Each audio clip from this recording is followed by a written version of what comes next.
श्री गणेशाय नमः. श्रीमद भागवत कथासार स्कंद पहिला अध्याय 11.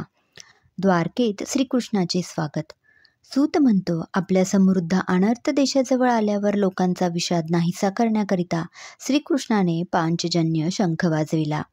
तो जगद्भयनाशक ध्वनी श्रवण करताच स्वामी दर्शनाविषयक उत्सुक झालेल्या सर्व प्रजा त्याला सामोऱ्या गेल्या व म्हणाल्या, हे विश्वपालका, तू आमचा अभ्युदय कर. आमचा सुहृदय, माता पिता, पती, परमदैवत व सद्गुरू तूच आहेस व तुझ्याच सेवेने आम्ही कृतार्थ झालो आहो.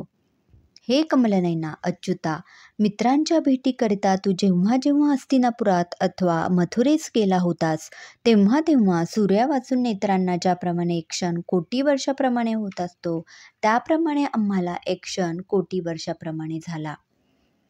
अशी प्रजाजनांची भाषणे श्रवण करीत कृष्ण द्वारकेमध्ये प्रविष्ट झाला.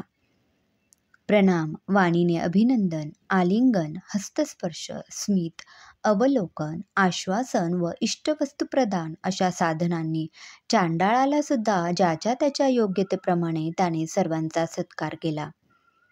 श्वेतछत्र व चामरे यांनी मंडित श्रीकृष्ण सूर्य, नक्षत्रयुक्त चंद्र, इंद्रधनुष्य व विद्युत तेज ह्यांच्या योगाने शोभणाऱ्या वनाप्रमाणे वनमालेच्या योगाने शोभत होता. श्रीकृष्णाने देवकीसह 7ही मातांना वंदन केले.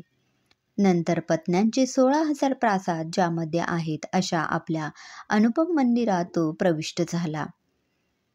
तो श्रीकृष्ण असंग असूनही विषयासक्त असल्याचे व प्रपंचात घडलेल्या मनुष्य असल्याचे आपल्यावरून हे अज्ञानी लोक समजत असतात.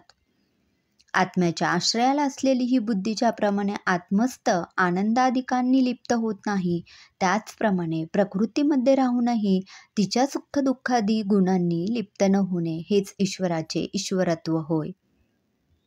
श्रीकृष्णाच्या स्त्रिया पतीचा हा महिमा न जाणता त्याला श्रैन व आपल्या अधीन असल्याचे मानित होत्या. प्रथम स्कंदातील 11वा अध्याय समाप्त झाला. ओम नमो भगवते वासुदेवाय नमः. श्री गणेशाय नमः. अध्याय 12वा. परीक्षिताचा जन्म. शौनक म्हणतात, अश्वस्थाम्याने सोडलेल्या महातेजस्वी ब्रह्मास्त्राच्या योगाने मृत झालेला उत्तरेचा गर्भ ईश्वराने पुनरपि जिवंत केला. त्या उत्तरपुत्राची कथा श्रवण करण्याची माझी इच्छा आहे. सूत म्हणतो, हे शौनक मुने, मातेच्या गर्भामध्ये असलेला तो वीर परीक्षित अस्रतेजाने दग्ध होऊ लागला असता अंगुष्ठ मात्र असलेला निर्मल अतिसुंदर श्यामवर्ण पुरुष त्याच्या दृष्टीस पडला. तो उल्केप्रमाणे आपली गदा फिरवून देवांचे निरसन करणाऱ्या सूर्याप्रमाणे अस्रतेजाचे निरसन करीत होता. त्या अस्रतेजाचे निरसन करून अतर्क्य व धर्मरक्षक भगवान श्रीकृष्ण 10 महिन्यांच्या त्या गर्भाचे समक्ष तेथेच गुप्त झाला. अनुकूल आणि उदित ग्रहांनी युक्त अशा लग्नावर पांडू वंशधर तेजस्वी परीक्षित जन्मास आला. तेव्हा त्या तीर्थवेत्या धर्मराजाने विप्रांना अन्न, हिरण्य, गायी, भूमी, उत्कृष्ट गाव, हत्ती व अश्व दिले. विप्र संतोष पाहून राजाला म्हणाले, प्रभवनशील विष्णूने तुम्हावर अनुग्रह करण्याकरिता हा पुत्र दिला आहे. त्या अर्थी हा जगतामध्ये विष्णुरात या नावाने प्रसिद्ध होईल व मोठा भगवत भक्त दाशरथी रामाप्रमाणे हा सत्यप्रतिज्ञित होईल. धनुर्धर राममध्ये हा अर्जुन व सहस्रार्जुन ह्यांची बरोबरी करेल. हा भूमीप्रमाणे क्षमाशील होईल. प्रल्हादाप्रमाणे कृष्णाच्या ठिकाणी ह्याचा अभिनिवेश उत्पन्न होईल. द्विजपुत्र प्रेरित तक्षकापासून आपल्याला मृत्यू प्राप्त होणार असे ऐकता क्षणी हा विरक्त होईल.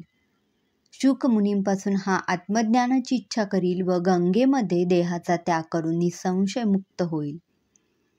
जो जो पुरुष दृष्टीस पडेल तो तो पुरुष गर्भामध्ये दृष्टी पडलेलाच असावा किंवा काय, असा विचार ज्या अर्थी हा प्रभू करीत असे त्या अर्थी परीक्षित म्हणून तो लोकविख्यात झाला. धर्मपुत्र युधिष्ठिराने श्रीहरीला उद्देशून 3 अश्वमेध केले. भगवानाने ब्राह्मणाकडून त्या धर्मराजाचे याग करविले व तो यादव व अर्जुनासह द्वारकेस गेला. प्रथम स्कंदातील 12वा अध्याय संपूर्ण झाला. ओम नमो भगवते वासुदेवाय नमः. जय श्री कृष्णाय नमः.